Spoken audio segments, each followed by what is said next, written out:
Hello students, good morning. Learn 24 academy में आपका स्वागत है। देखिए स्टूडेंट्स, कल प्रिंसिपल का एग्जाम हुआ था तो उसमें ये पेपर आया था, तो मैं ये आपके लिए थोड़ा सा सॉल्यूशन के साथ लेकर आया हूँ, जिससे क्या होगा आपको आपके आगे वाले एग्जाम्स के लिए थोड़ी आइडिया मिल सके किस तरीके के एग्जाम में क्वेश्चन पूछे जा रहे हैं। ठीक है, तो रीजनिंग के क्वेश्चन आप देख सकते हैं, इस क्वेश्चन को खुद से ट्राई भी कर सकते हैं। हालांकि मैं इसका आंसर डायरेक्ट बताता हूँ। देखो ऑप्शन नंबर 3 हो जाएगा, वरना मैं इसको सॉल्व कराऊंगा तो बहुत लंबे लेक्चर्स हो जाएंगे। ठीक है, तो क्वेश्चन 2 जब आप इसको सॉल्व करेंगे, ठीक है, तो जनरली आप ये क्या है, ग्रेटर देन इक्वल टू, इनकी डायरेक्शन का बहुत अच्छे से ध्यान रखना। तो इसका आंसर क्या हो जाएगा, ऑप्शन नंबर 2 हो जाएगा। ठीक है, आप इसको सॉल्व करेंगे तो प्रश्न नंबर 3, जब ये वाला क्वेश्चन आप जब सॉल्व करेंगे, ठीक है, ये स्टेटमेंट कंक्लूजन वाला क्वेश्चन है, तो इसका आंसर निकल कर आएगा ओनली कंक्लूजन थर्ड फॉलोज। ठीक है, तो some books are shirts, boots are shirt. ठीक है, इसके अलावा जो ये 4th नंबर का क्वेश्चन है, ये बोनस होना चाहिए। क्यों होना चाहिए, आ जाओ उसको बताता हूँ। देखिए इस क्वेश्चन में ये बोला गया है कि एक घर है यहाँ सेंटर में। ठीक है, इस घर का जो फेस है वो क्या है, नॉर्थ डायरेक्शन की तरफ है। तो इनने भी सही लगाया। साउथ में ये बंदा चला 14 मीटर, कितना मीटर गया, 14 मीटर चलने के बाद में इसने क्या हुआ, एक लेफ्ट टर्न लिया, और वो लेफ्ट टर्न कितना था, 30 मीटर का था। फिर उसने एक और लेफ्ट टर्न लिया, वो 10 मीटर का था। फिर उसने 36 मीटर का एक लेफ्ट टर्न लिया। ठीक है, 36 मीटर का। तो यहाँ पर देखिए 14 मीटर गया था, 10 वापस आ गया यहाँ पर वापस, है ना। तो ये क्या होगा, 4 मीटर बचेगा। और यहाँ पर ये 36 गया है, और यहाँ 30 इधर गया था, तो 6 मीटर ही ट्रेवल करेगा। अब हाइपोथ्योरस ऐसे कुछ करके थ्योरम होती है। ठीक है, एच अंडर रूट थ्योरम। ठीक है, तो इसमें क्या होता है, इसकी जो दो लिम्स होती हैं, दो साइड्स होती हैं, उनको अंडर रूट में आप क्या है, उनके स्क्वायर करते हैं। जैसे 4 का स्क्वायर प्लस 6 का स्क्वायर करेंगे तो इसका आंसर निकल कर आएगा। अब ये 4 का स्क्वायर प्लस 6 का स्क्वायर जब करने बैठेंगे तो इसका आंसर आएगा अंडर रूट में 52, और 52 का स्क्वायर यहाँ पर बताइए कोई लग रहा है क्या इसका आंसर, है ना। अंडर रूट होता ही नहीं है 52 का इनमें से कोई भी, तो ये आंसर नहीं, ये गलत हो जाएंगे। ठीक है, प्रश्न नंबर 5, इसका आंसर क्या हो जाएगा, ऑप्शन नंबर 2 हो जाएगा। अब आ जाइए ये वाला क्वेश्चन देखिए, ये रीजनिंग प्लस जीके का क्वेश्चन है। अगर आप जीके अच्छी है प्लस रीजनिंग तो इस क्वेश्चन को आप कर लेते हैं। हालांकि इन्होंने ये क्वेश्चन थोड़ा सा गलत कर दिया, क्यों बताता हूँ। अब देखिए इंडिया की क्या है, आपने अगर थोड़ी सी लोकेशन देखी हो कभी ढंग से, है ना, ये इंडिया हो गया, और कावेरी रिवर क्या है, साउथ में कर्नाटका से बहती हुई। ठीक है, और ये बे ऑफ बंगाल में जाके मर्ज हो जाती है। तो ये कौन सी डायरेक्शन, ईस्टर्न डायरेक्शन है। तो ये क्या है, वेस्ट डायरेक्शन में ना फ्लो करके ईस्ट डायरेक्शन में फ्लो करती है। तो ऑप्शन नंबर गलत हो जाएगा, और सेकंड सही है, क्योंकि ये कहाँ पे फॉल कर रही है, अपना पानी बे ऑफ बंगाल में ही गिरा रही है। तो A is false and R is true. तो आंसर नंबर क्या हो जाएगा, 4 हो जाएगा। ये थोड़ा सा ध्यान रखें। इसके अलावा जब आप इस पूरे क्वेश्चन को सॉल्व करेंगे तो इसका आंसर निकल कर आएगा ऑप्शन नंबर 3। ये मैंने पूरे क्वेश्चन सॉल्व करे हैं, उसके बाद ही मैं आपको करवा रहा हूँ। ठीक है, पर यहाँ पर अब टाइम नहीं है इतना ज़्यादा करने का, क्योंकि आपका टाइम वेस्ट ज़्यादा हो जाएगा। तो और अगर आपको नहीं भी आए तो आप मुझसे पूछ सकते हैं, तो मैं इनका आंसर बता दूंगा। ठीक है, अब देखिए यहाँ पर ये वाला क्वेश्चन है। यहाँ पे बताया है कि 5 सब्जेक्ट्स में इसके मार्क्स बताएं, और पूछा गया है हाईएस्ट मार्क्स बताने किस सब्जेक्ट में है। तो यहाँ पे आपको 2 स्टेटमेंट दे रखे हैं। ठीक है, और उसके बाद में यहाँ पे कॉन्क्लूजन्स में ये बता रखा है कि दोनों स्टेटमेंट काम के हैं, मतलब सेकंड है फर्स्ट नहीं है, फर्स्ट है सेकंड नहीं है। ठीक है, दोनों की ज़रूरत है या फिर दोनों की ज़रूरत नहीं है इसका आंसर देने के लिए। तो देखिए अब यहाँ पर जब आप इस क्वेश्चन को पढ़ेंगे, जैसे Surya secured more marks in subject R में ज़्यादा नंबर आए हैं किन से, पी, एस और टी सब्जेक्ट से। तो हम इसको ऐसे लिख सकते हैं, पी, एस और टी। ठीक है, हमने इन तीनों को इक्वल इसे रखा है कि हमें नहीं पता कि किस में किसके ज़्यादा है, मतलब पी के ज़्यादा है, एस के ज़्यादा है, टी के ज़्यादा है। पर हमें ये पता है कि आर सब्जेक्ट में इसके पी, एस और टी से ज़्यादा नंबर आए हैं, और आर से भी ज़्यादा नंबर किसके हैं, क्यू में हैं। देखो क्यू में क्यों है, but not more than Q. ठीक है, बट क्यू से ज़्यादा नहीं है ना। आर ने क्या है, सबसे ज़्यादा नंबर लाया है इन सबसे ज़्यादा, परंतु क्यू से ज़्यादा नंबर नहीं है, तो क्यू नंबर 1 पे आ जाएगा। और इसी से हमें पता चलता है हाईएस्ट मार्क्स किसके आएंगे, क्यू के अंदर आए होंगे। ठीक है, तो इससे फर्स्ट स्टेटमेंट तो सही हो जाता है, मतलब आंसर इससे निकल जाएगा फर्स्ट स्टेटमेंट से। सेकंड स्टेटमेंट से आंसर नहीं निकलेगा, तो ओनली स्टेटमेंट 1 इज़ राइट हो जाएगा। तो आंसर क्या हो जाएगा, The statement 1 alone is sufficient to answer the question, while the statement 2 alone is not sufficient to answer the question. तो ऑप्शन नंबर 1 हो जाएगा राइट आंसर। ठीक है, ये थोड़ा सा ध्यान रखें।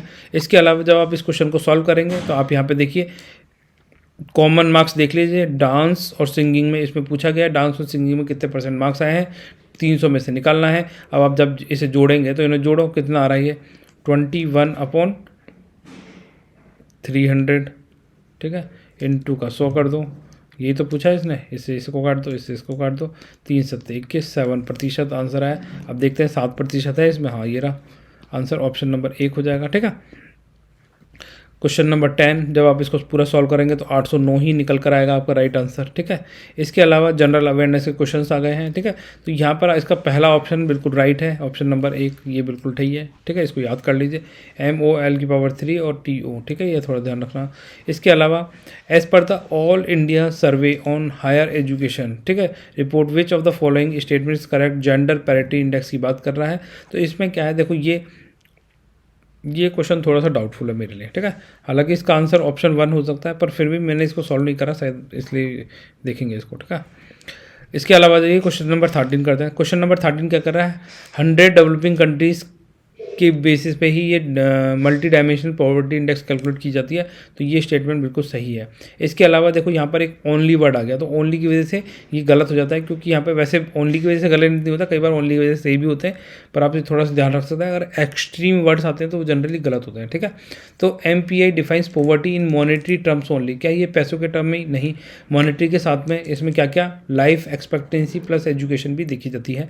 तो इसलिए ये ऑप्शन गलत हो जाएगा, मतलब यही ऑप्शन आपका राइट हो जाएगा, ऑप्शन नंबर 2। ठीक है, तो इसमें क्या है, जो MPI है monetary poverty index range implies higher multi dimension poverty, बिल्कुल सही की बात कर रहा है। और MPI complements the international $US 1.90 a day poverty line, ये भी बिल्कुल ठीक है। ठीक है, तो ये थोड़ा सा ध्यान रख सकते हैं। इसके अलावा आ जाइए प्रश्न number 14, in India which of the following area receives the inadequate rainfall की बात कर रहा है कि भारत में अपर्याप्त वर्षा कहाँ कहाँ होती है। तो ये जनरली वेस्टर्न राजस्थान और लद्दाख में होती है, यहाँ 50 सेंटीमीटर से कम वर्षा होती है। ये थोड़ा सा ध्यान रखना है, काफ़ी ज़्यादा इंपॉर्टेंट है, जीके का क्वेश्चन है। ठीक है, हालांकि ये हम जीके में पढ़ाते हैं, पर यहाँ पर क्या है, आपके एम्फेसाइज ऑन एजुकेशन पॉलिसी लिखा हुआ था, इसीलिए वहीं फोकस कर रहे थे, और यहाँ पे ये खेल गए। ठीक है, कुछ भी उठा के पूछ ले रहे हैं, मतलब ये करंट के नाम पे कुछ भी पूछ ले रहे हैं, आपको बहुत मतलब सब कुछ ही आना चाहिए, इनका कहने का मतलब ये है। ठीक है, अब देखिए जो प्रश्न नंबर 15 है, ये हमारे लेक्चर से आपको डायरेक्ट देखने को मिला है, प्रश्न नंबर 15। ठीक है, अगर आपने हमारे लेक्चर्स देखेंगे तो यहाँ पे Samarth e government suit is a purpose built platform, ये हमने पढ़ाया था आपको। ठीक है, तो इसमें क्या था, यूनिवर्सिटीज़ एंड हायर एजुकेशन के लिए ये स्कीम लाई गई थी। ठीक है, ऑप्शन नंबर 4 हो जाएगा। अगर आपने लेक्चर्स, टेस्ट सीरीज और हमारे जो M1 सीरीज़ के नोट हैं, P1 सीरीज़ के नोट देखेंगे तो वहाँ से ये क्वेश्चन आपको डायरेक्ट देखने को मिल रहा है, एक क्वेश्चन। ठीक है, पहला क्वेश्चन तो आ गया है, हालांकि और भी क्वेश्चन आएंगे, वो देखते हैं कौन कौन से क्वेश्चन आ रहे हैं, है ना। विच ऑफ द फॉलोइंग, देखो अभी हमें पढ़ाते पढ़ाते कितने दिन हुए थे, 45 डेज से ही तो हम पढ़ा रहे हैं EMRS के लिए। ठीक है, उससे पहले हमने पढ़ाया भी नहीं है, तो अभी हम लेटेस्ट ही लेकर आए थे, तो इस पीरियड में हम वो वाला मैटर लेकर आना चाहिए जहाँ से आपकी हाई प्रोबेबिलिटी थी। अब एक बताइए, ये साइंस का क्वेश्चन पूछा गया, अब इसके लिए क्या साइंस के मैं 50 लेक्चर बना देता ना, और यही एक टॉपिक नहीं पढ़ा पाता, तो उन 50 लेक्चर का कोई वैल्यू नहीं रहती, क्योंकि ये एक ही क्वेश्चन पूछा है यहाँ पर। ठीक है, तो ये भी देखना पड़ता है कि आप जो पढ़ के जा रहे हैं उसमें कितना ज़्यादा मैटर आपके लिए काम का है। ठीक है, अब यहाँ पे देखिए, यहाँ पे पूछ रहा है हाईएस्ट इलेक्ट्रिकल रेजिस्टिविटी। ठीक है, तो कॉपर, मैग्नीशियम, नाइक्रोम या डायमंड। तो आंसर क्या हो जाएगा, ऑप्शन नंबर 3 हो जाएगा, नाइक्रोम बिल्कुल सही है ना। डायमंड नहीं होगा, मैग्नीज नहीं होगा और कॉपर नहीं होगा, ये थोड़ा सा ध्यान रखें। ठीक है, इसके अलावा देखो अग्निपथ योजना। ठीक है, अग्निपथ योजना ये चल रही थी, ये फोर्स से रिलेटेड है। तो इसमें क्या है, जो महिलाओं की भर्ती से संबंधित निम्नलिखित कथन दिए हुए हैं। तो महिलाओं की भारतीय थल सेना में, देखो पहले सबसे पहले तो याद रखें, जो अग्निपथ योजना में, इसमें जो हमारी आर्मी है, एयरफोर्स है और जो नेवी है, इन तीनों में ही महिलाओं को समान रूप से मतलब वेटेज दिया जा रहा है। ठीक है, इनकी भी भर्ती की जा रही है, ऐसा नहीं है कि कोई पार्शलिटी की जा रही है वुमेन्स और मेंस के बीच में, ये थोड़ा सा ध्यान रखें। तो यह ऑप्शन तो बिल्कुल ठीक है ना। महिलाओं की केवल अधिकारियों के रैंक के नीचे के पदों पर नहीं, अधिकारी, ऑफिसर्स प्लस अदर जो पोस्ट है उन सब पे हो रही है, तो ऑप्शन नंबर बी गलत हो जाएगा। महिलाओं की भारतीय नौसेना में अधिकारी और नाविक, सेलर दोनों पदों पर हो रही है, हाँ बिल्कुल ठीक, सॉरी। ठीक है, तो ऑप्शन नंबर ए और सी हो जाएगा, आंसर 4 हो जाएगा आपका इसका। आ जाइए आगे वाला क्वेश्चन देखते हैं। अब देखिए यहाँ पर ये हमारे संविधान से रिलेटेड है। तो ये बोल रहा है Indian constitution abolish the conferring of titles by the state except. ठीक है, तो यहाँ पर सैन्य उपाधि और शैक्षणिक उपाधि आप ले सकते हैं, इसके अलावा आप कोई और अन्य उपाधि नहीं ले सकते। ठीक है, तो ये थोड़ा ध्यान रख सकते हैं। तो आंसर क्या हो जाएगा, ए और बी हो जाएगा, ऑप्शन नंबर 2 आपका राइट आंसर हो जाएगा। ठीक है, इसके अलावा यहाँ पे देखिए how to prevent the next pandemic in 2022। तो ये जो बुक लिखी थी, ये किसने लिखी थी, बिल गेट्स ने लिखी थी, तो ऑप्शन नंबर 3 हो जाएगा आपका राइट आंसर। इसके अलावा क्वेश्चन नंबर 20 पे आइए, यहाँ पर देखिए women's individual compound event at the archery World Cup stage 1 2023, तो ये ज्योति सुरेखा वेनमन है ना, ये इनके द्वारा ये प्राइज़ जीता गया है, मेडल जीता गया है, तो थोड़ा सा ध्यान रख सकते हैं। ऑप्शन नंबर 2 हो जाएगा इसका आंसर। इसके अलावा अगर बात करें all India electricity statistics general review 2022, ठीक है, तो इसमें पर कैपिटा की बात करता है। Unlimited consumption of electricity is highest under the domestic category. तो देखो 2014-15 में तो गोवा था, ठीक है, तो अब कौन सा ये थोड़ा सा देखना पड़ेगा। यहाँ पे 2022 लिख रहा है, तो इसकी हाई प्रोबेबिलिटी गोवा ही हो सकता है अभी भी, है ना, तो ये थोड़ा सा ध्यान रख सकते हैं। इसके अलावा आ जाइए यहाँ पर प्रश्न नंबर 22। अब देखिए ये काफ़ी ज़्यादा इंपॉर्टेंट प्रश्न है ना। हालांकि ये मैं अपने लेक्चर्स में ला नहीं पाया, पर मैं इस टॉपिक पे पर्टिकुलर इन बंदों के नाम, जो थॉमस मैकॉले की जो रिपोर्ट थी, विलियम जोन्स और जेम्स, ये मैंने सोचे थे कि इनके बारे में आपको बता दूं एग्ज़ाम से पहले, ठीक है, पर मैं उस समय लेकर नहीं आ पाया था। पर अब जो एग्ज़ाम है तो उसके लिए इसकी एक जो कंसाइज नोट्स हैं वो मैं आपके लिए अवेलेबल कराने की कोशिश करूँगा, जहाँ से आपके एग्ज़ाम में क्वेश्चन और अगर इनसे रिलेटेड पूछे जाए तो आपको पता होना चाहिए, ठीक है। एक्चुअली क्या था, जब 1813 का जो एक्ट आया था, ठीक है, उसमें क्या था, 1 लाख रुपए का प्रोविज़न किया गया था कि इंडियंस के लिए आप है ना पढ़ने की व्यवस्था करेंगे, यहाँ पे स्कूल्स कॉलेज में इंट्रोडे पैसा खर्च करेंगे 1 लाख रुपए तक, ठीक है। तो ये पूरा जो ब्रिटिश हिस्ट्री है एजुकेशन को लेकर, इस पे मैं एक लेक्चर लाने वाला था पर मैं ला नहीं पाया, इसी की वजह से ये मतलब इनका भी लेक्चर ये मतलब क्वेश्चन करके नहीं आए शायद, है ना। हालांकि मैं लिया था तो ये 100% इसको सही करके आता है, ठीक है। तो थॉमस मैकाले किस चीज़ की बात करते हैं, ये इंग्लिश एजुकेशन की बात करते हैं, ठीक है। जबकि यहाँ पे क्या बात पूछी गई है, यहाँ पे बात करी गई है प्राचीन भारतीय ग्रंथों और भाषाओं के ज्ञान पर आधारित औपनिवेशिक भारत की प्राच्यवादी दर्शन के समर्थन पर, मतलब जो हमारी प्राचीन भारतीय भाषा हैं, लिपियां हैं, ग्रंथ हैं, उसको पढ़ाने पर बात करी गई है। तो कौन इसके समर्थन में थे, कौन नहीं थे, तो थॉमस मैकाले इंग्लिश लैंग्वेज की बात करते हैं, तो ये तो नहीं थे, ठीक है, तो ये तो ऑप्शन गलत हो जाएगा। जेम्स मिल भी मतलब ये बात करते हैं कि इंग्लिश एजुकेशन होनी चाहिए, ठीक है, इसी की बात करते हैं। पर विलियम जोन्स ये थे समर्थन में, ठीक है, ये ऐसे बोलते थे कि जो प्राचीन भारतीय ग्रंथ हैं, भाषाएं हैं, उसमें जो भारतीयों को ज्ञान देना चाहिए, उनका जो इनहेरिटेंट, ठीक है, जो इतना ग्रंथ लेकर आए हुए हैं अपने साथ में, तो उसके आगे प्रचार प्रसार भी होना चाहिए, ठीक है। तो वो अपने जो कल्चर है उसको अडॉप्ट करें, उसको सीखें, जानें, इसकी ये प्रशंसा करते थे। तो विलियम जोन्स हो जाएगा इसका आंसर, ऑप्शन नंबर ए हो जाएगा, ठीक है। तो बाकी इसके आंसर नहीं है, ये थोड़ा सा ध्यान रखें। काफ़ी डेप्थ में क्वेश्चन पूछ लिया है, इसके बारे में डेप्थ में पढ़ेंगे तभी चीज़ें आती हैं। देखो हमने जो प्रेडिक्ट किया था एजुकेशन से रिलेटेड, वहाँ से क्वेश्चन पूछे गए हैं एग्जाम में। हालांकि ये वाला मैं टॉपिक नहीं ला पाया था क्योंकि समय की पाबंदी थी, अदरवाइज़ मैं ये भी लेकर आता, ठीक है, और काफ़ी डिटेल में लाता, इसमें 2-3 लेक्चर्स बनते तो आपको और ज़्यादा मज़ा आ जाता, है ना। तो अब देखो मेहनत तो करनी पड़ती है, ऐसा तो है नहीं कि हर चीज़ वैसे ही मिल जाएगी, है ना। तो आ जाइए यहाँ पर। अब देखिए ये साइंस के क्वेश्चन है, ठीक है, इनको बाद में कर लेंगे। अब ये देखो ये question number 24, which of the following option is correct about the structure of school education specified by the National Education Policy 2020। तो ये क्वेश्चन तो 50 बार कराया गया और सभी के बच्चों का ठीक हुआ होगा, ठीक है। ये क्वेश्चन तो गलत करने की प्रोबेबिलिटी किसी की नहीं होगी, ऑप्शन नंबर 3 है इसका आंसर। और ये भी हमने पढ़ाया था हमारे लेक्चर से, ठीक है। तो 2-3 क्वेश्चन तो मिल चुके हैं अभी तक, और बताता हूँ कौन कौन से मिले हैं, ठीक है।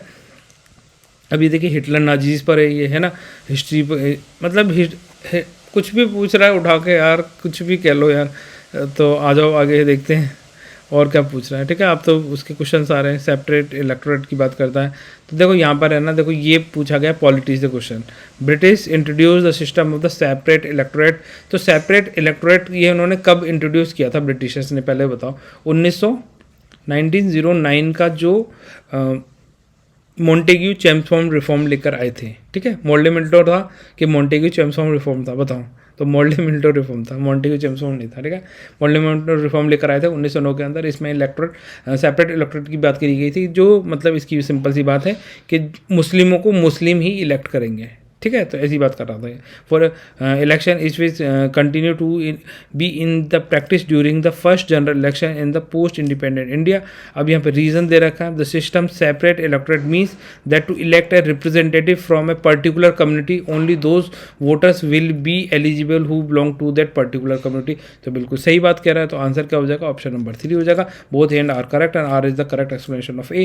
तो आंसर 3 हो जाएगा, ठीक है। तो ये चीज़ मैंने बताई थी, यही इसके एक्सप्लेनेशन आ रही है निकल कर। तो यहाँ से भी देखो क्वेश्चन पूछा गया, अब देखिए स्टूडेंट्स, प्रश्न नंबर 27 क्या कह रहा है। भारतीय आर्थिक सर्वेक्षण 2022-23 के अनुसार 2014 और 22 के बीच भारत का हालिया आर्थिक इतिहास निम्नांकित में से किस कालखंड के सदस्य जिसमें परिवर्तनकारी आर्थिक सुधार लाए गए थे पर उनके फलस्वरूप विकास का लाभांश पीछे रहा। तो इसका आंसर क्या हो जाएगा, ऑप्शन नंबर 2। ठीक है, 1998 से 2002 की बात करता है, तो आंसर क्या हो जाएगा, ऑप्शन नंबर 2 हो जाएगा। इसको अच्छे से याद भी कर सकते हैं, आपके एग्जाम में भी देखो इनमें से एक कोई क्वेश्चन रिपीट हो सकता है, तो आप इनको अच्छे से याद कर लीजिए। अब देखिए नेक्स्ट क्वेश्चन है यहाँ पर, to power to issue writ issue करने की बात करी गई। हमने द हिंदू, ठीक है, ये हमारे द हिंदू वाले लेक्चर से आया है कि डेली न्यूज़ एनालिसिस जो हम 10-12 दिन से कर रहे थे, ठीक है, उसमें से ये सीधे सीधे क्वेश्चन उठा के पूछा गया है। ठीक है, ये हमने बहुत अच्छे से कराया था कि प्रेसिडेंट के पास में कोई रिट इशू करने की पावर नहीं होती है। तो रिट कौन इशू कर सकता है, सुप्रीम कोर्ट कर सकता है और हाई कोर्ट कर सकता है। सुप्रीम कोर्ट को आर्टिकल 32 के तहत रिट इशू करने की पावर दी गई है और हाई कोर्ट को आर्टिकल 226 के तहत रिट इशू करने की पावर दी गई है। तो थोड़ा सा ध्यान रख लें, ठीक है, काफ़ी ज़्यादा इंपॉर्टेंट है, कई बार डिस्कस किया है। अगर हमारे लेक्चर्स किसी ने बहुत अच्छे से देखे होंगे तो उनके आंसर ये कभी गलत नहीं हो सकते हैं। ठीक है, तो आंसर नंबर बी और सी हो जाएगा इसका, ऑप्शन नंबर 3। ठीक है, और जो यहाँ पर प्रश्न नंबर 29 देखते हैं। अब देखिए प्रश्न नंबर 29 क्या बात कर रहा है, रिन्यूएबल एनर्जी की बात कर रहा है कि wind energy highest install capacity की बात कर रहा है कि जो विंड एनर्जी के जो प्लांट्स हैं सबसे ज़्यादा कहाँ पर इंस्टॉल हो रखे हैं। तो सबसे ज़्यादा देखो गुजरात में नंबर 1 पर है, 142 गीगा MW का। ठीक है, और राजस्थान में कितना है, 142 से थोड़ा सा ही कम है, 136 ऐसा कुछ है। ठीक है, तो आंसर ए हो जाएगा 1। ये थोड़ा सा ध्यान रखें, इसका आंसर गुजरात एंड राजस्थान है, हाईएस्ट विंड इंस्टॉल कैपेसिटी की बात करें तो। ठीक है, अब आ जाइए प्रश्न नंबर 30 देखते हैं। प्रश्न नंबर 30 देखो, ये हमारे लेक्चर से सीधे सीधे क्वेश्चन पूछा गया है। ठीक है, तो ये काफ़ी ज़्यादा इंपॉर्टेंट है, ये हमने बहुत अच्छे से कराया था। ये क्या है, अगर ये किसी ने हमारे लेक्चर्स बहुत अच्छे से देखे होते तो ये उसका आंसर कभी गलत नहीं होता है ना। ये न्यू इंडिया लिटरेसी प्रोग्राम, देखो यहाँ पे जो एजुकेशन वाले जितने भी क्वेश्चंस हैं ना, ये हम अपने लेक्चर्स में कंप्लीट करा चुके हैं, तो वहाँ से तो आपको कोई क्वेश्चन गलत नहीं होना चाहिए। तो इसमें जो 4-5 क्वेश्चन एजुकेशन से आए तो वो आपके बिल्कुल सही हो सकते थे अगर आपने हमारे लेक्चर्स, टेस्ट सीरीज और साथ में जो हमारी M1 सीरीज़ देखी है। ठीक है, तो ये 2-3 का एक कॉम्बिनेशन था, हालांकि ये मैंने अपने लेक्चर्स में ही पूछा है। ठीक है, ये जो P1 से लेकर P7 की सीरीज़ है उसी के अंदर कहीं ना कहीं ये आपको मिल जाएगा। ठीक है, तो ये क्वेश्चन मतलब ये न्यू इंडिया लिटरेसी प्रोग्राम पे मैंने पूछा था। तो ये क्या है, ये it is a targeted at all non literates. ठीक है, तो इसमें क्या है, 5 करोड़ नॉन लिटरेट जिनकी एज 15 साल या इससे अधिक है, जिन्होंने अपनी स्कूलिंग 15 साल के बाद मतलब 15 साल से पहले छोड़ दी है और वो बड़े हो गए, तो उनको लिटरेट करने के लिए न्यू इंडिया लिटरेसी प्रोग्राम लेकर आए हैं न्यू एजुकेशन पॉलिसी 2020 के तहत। ठीक है, ये बहुत अच्छे से कराया था, तो ऑप्शन नंबर 4 हो जाएगा इसका आंसर। ठीक है, तो ये थोड़ा सा ध्यान रख सकते हैं, बाकी ये सारे भ्रमित करने के लिए आपको ऑप्शन दिए गए हैं। इसके अलावा देखो ये जनरल इंग्लिश है, तो जनरल इंग्लिश के क्वेश्चंस तो बाद में करा देंगे। ठीक है, आप बोलेंगे तो इनको भी करा दिया जाएगा। हिंदी के क्वेश्चंस आ गए हैं ये, तो ये हिंदी के क्वेश्चंस भी आपने कर लिए होंगे। अब देखिए स्टूडेंट्स, ये पार्ट 4 है। पार्ट 4 किस चीज़ से डील कर रहा है, ये एकेडमिक एंड रेजिडेंशियल एस्पेक्ट से बात कर रहा है ना। तो ये आपका जो शैक्षणिक एवं आवासीय पक्ष था, तो वहाँ से क्वेश्चन पूछे गए। तो हालाँकि ये हमारे सिलेबस का पार्ट नहीं है ये वाला, तो ठीक है, पर फिर भी हम इसको देख लेते हैं। यहाँ से हमारे लेक्चर से जो हमने पढ़ा है वहाँ से आपके क्या क्वेश्चन पूछे गए हैं।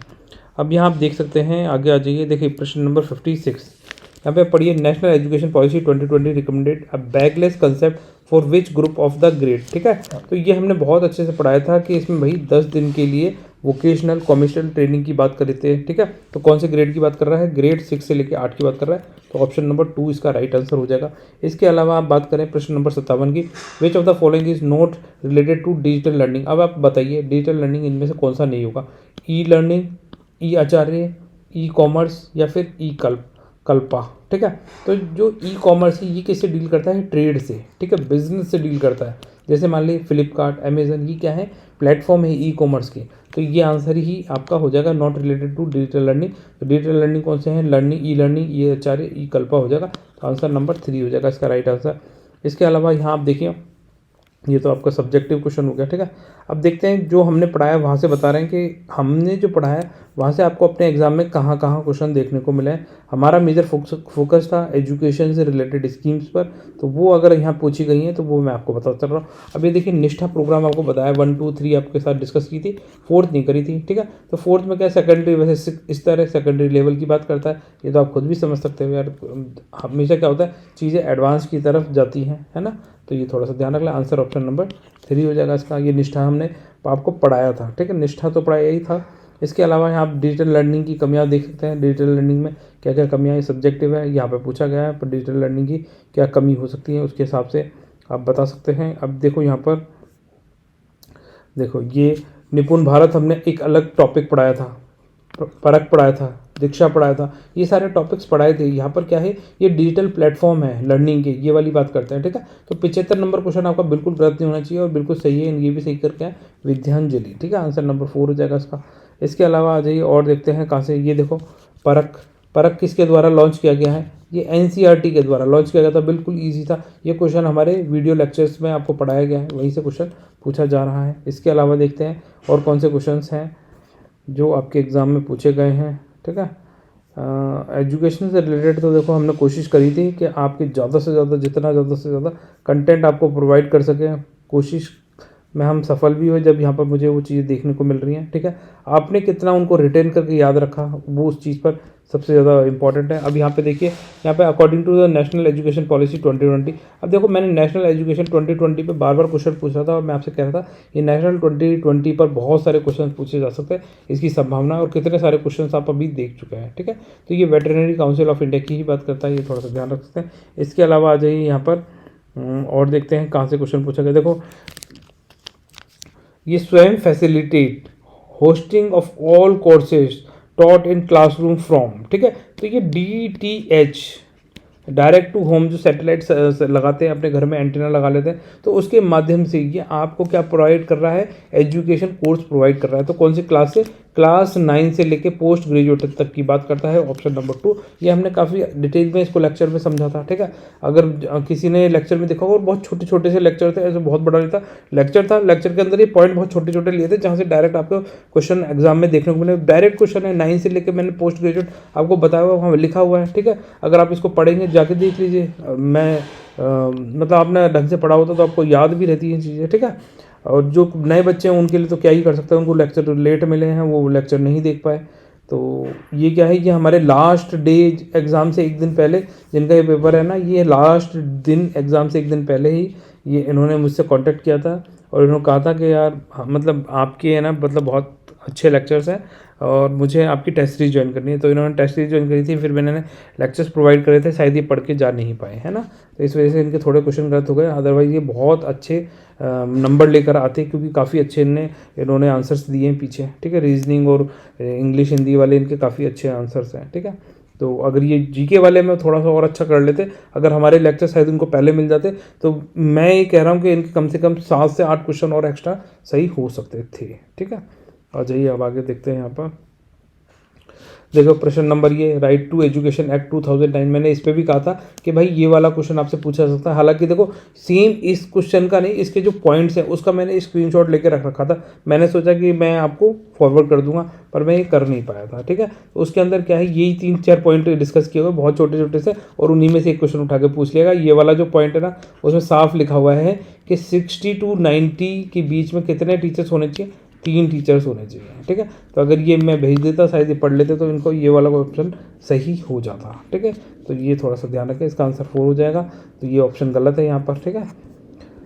ये मैंने पढ़ा था पर मैंने शायद आपको पढ़ाया नहीं था, इस वजह से इसको वीडियो के लेक्चर में नहीं मानेंगे, पर हालांकि मैंने तो पढ़ाई था यार, मुझे तो पता था ना इसका, तो इसलिए फिर मैं इसको कैलकुलेट करके चल रहा हूँ कि मुझे पता था, आपको बता नहीं पाया, ये मेरी गलती हो गई, ठीक है। राष्ट्रीय शिक्षा नीति 2020 के अनुसार युवा विद्यार्थियों को निम्नलिखित में से एक महत्व के आधार पर पढ़ाया जाना, ठीक है।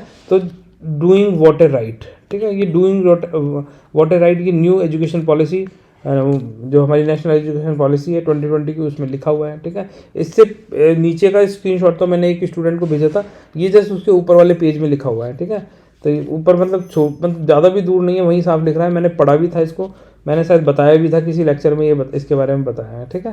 तो ये थोड़ा सा ध्यान रख सकते हैं। इसके अलावा यहाँ पे देखिए स्वयं प्रभा, ये भी हमने अपने एक लेक्चर के अंदर काफ़ी डेप्थ में एम्फेसाइज करके बताया था, और मैंने कहा था ये स्वयं प्रभा या फिर स्वयं पोर्टल, इन पे से आपसे क्वेश्चन पूछा जा सकता है, और ये दोनों ही क्वेश्चन में दिख रहे हैं, है ना, अलग अलग क्वेश्चन में आ गए और यही आंसर है, ठीक है। तो ये थोड़ा सा ध्यान रख सकते हैं। तो ये वहीं से शिक्षा मतलब क्वेश्चन उठा के डायरेक्ट पूछ लिया कि डिजिटल लर्निंग हेतु भारत सरकार द्वारा उठाए गए कदमों में से निम्न में से कौन सा एक स्कूली शिक्षा से जुड़ा हुआ है, तो ये स्वयं प्रभा जुड़ा हुआ है, ऑप्शन नंबर 1 हो जाएगा, काफ़ी इंपॉर्टेंट है, ठीक है। आ जाइए अब आगे नीचे। तो देखिए यहाँ पर ये इतने सारे क्वेश्चंस थे, कम से कम 10-12 से ज़्यादा ही क्वेश्चन होंगे, और मेरा टारगेट भी इतना ही था। मैंने आपसे कहा था कि आपके अगर 10-12 जीके क्वेश्चंस आ रहे हैं, ठीक है, तो वो हमारे लेक्चर से आपको डायरेक्ट देखने को मिल सकते हैं। हालांकि अलग अलग वाले सेक्शंस में आ गए और जीके में कुछ उल्टे सीधे घुसा दिए उन्होंने, एजुकेशन की जगह फालतू की चीज़ें पूछ रहे, फालतू की तो नहीं पूछ रहे, काम की चीज़ें पूछ रहे हैं, पर वो फिर वो जीके ही पूछ रहे हैं, जो जीके फिर एजुकेशन से रिलेटेड ना होकर वो मतलब IAS RAS वाले लेवल की जीके हो जाती है, ठीक है। तो वो उस लेवल की जीके लिख देते हैं, तो कम से कम उसको पढ़ाने में मज़ा आता। फिर मैं जो द हिंदू के लेक्चर्स थे, मैं उनमें से पॉइंट्स जो करंट के थे वो उठा के वहाँ दे देता आपको, है ना, न्यू एजुकेशन ये आपके EMRS के लिए, तो जिससे आपको और ज़्यादा बेनिफिट मिलता, और ज़्यादा इसको सही कर पाते। पर फिर भी हमारी जो प्रयास था आपके लिए, आपको वो कैसा लगा वो आप बता सकते हैं। क्या आपको जो हमने पढ़ाया था उनमें से कुछ याद रहा या नहीं रहा वो भी आप बता सकते हैं, या फिर हमारी कोई कमी रह गई तो वो भी आप बता सकते हैं। हालांकि देखो 2 कमियां तो मैं बता ही रहा हूँ कि एक तो ब्रिटिश वाले पीरियड में आपको पढ़ाना चाहता था पर वो मैं आपको पढ़ा नहीं पाया, ठीक है। एक तो समय की कमी, और एक मुझे लगा कि उसकी इतनी वर्थ या रिलीवेंस नहीं होगी उस टॉपिक को लाना, क्योंकि उसमें 1 से 2 दिन लग जाते मुझे उसका पूरा मैटर यहाँ पर छापने में, ठीक है। फिर मैं उस पर आपको पढ़ा था, और इसके अलावा जो न्यू एजुकेशन पॉलिसी में दोबारा से आपको पढ़ाना चाह रहा था, तो एक्चुअली क्या था, वो मैं पहले ही न्यू एजुकेशन पॉलिसी जो अदर एग्जाम होते, स्कूली एग्जाम को छोड़कर अदर एग्जाम होते, उसके लिए पढ़ाया था। तो वहाँ से तो आपको एक क्वेश्चन तो मिला ही मिला है, ठीक है। हमारा जो लेक्चर है उसमें से एक क्वेश्चन आपको मिला है, पर जो बाकी के क्वेश्चन हैं ये थोड़े से इन डेप्थ पूछे गए, अलग अलग सोर्सेज से पूछे गए। हालांकि न्यू एजुकेशन पॉलिसी का एक 68 पेज का एक डॉक्यूमेंट है ना, मतलब 68-70 पेज का एक डॉक्यूमेंट है, तो उसमें से ये सीधे सीधे पूछे जा रहे हैं न्यू एजुकेशन पॉलिसी। हालांकि मैं वो पूरा का पूरा डॉक्यूमेंट ही आपके लिए उसमें से जो इंपॉर्टेंट पॉइंट्स थे वो बनाने की सोच भी रहा था, फिर वो उसमें भी मुझे 2-3 दिन लगते, हालांकि आपके लिए समय कम था तो इसलिए फिर वो मैंने नहीं बनाए थे। तो मुझसे ये 2 गलतियाँ हुई हैं। अगर समय होता तो मैं ये आपके 4-5 नंबर और एक्स्ट्रा लेकर आता आपके लिए, ठीक है। इतनी मैं मतलब इतना मुझे पता था कि यहाँ से अगर पूछेंगे क्वेश्चन तो ये चीज़ें पूछी जाएंगी, ठीक है। तो वो चीज़ मैं आपके लिए नहीं कर पाया, उसके लिए मैं अपने दिल से सॉरी बोलता हूँ आपको, ठीक है। और जो हमारे जो लेक्चर्स थे जहाँ से आपको अगर हमारी तरफ से कुछ भी हेल्प हुई हो तो उसके लिए आप कमेंट सेक्शन में मुझे लिख के बता सकते हैं। तो फिर स्टूडेंट मिलते हैं नेक्स्ट लेक्चर में, तब तक के लिए बाय। आप सब लोग खुश रहें, अपना ध्यान रखें, और आपके कोई भी वैल्यूबल सजेशंस कमेंट्स हो तो आप कमेंट सेक्शन में लिख सकते हैं।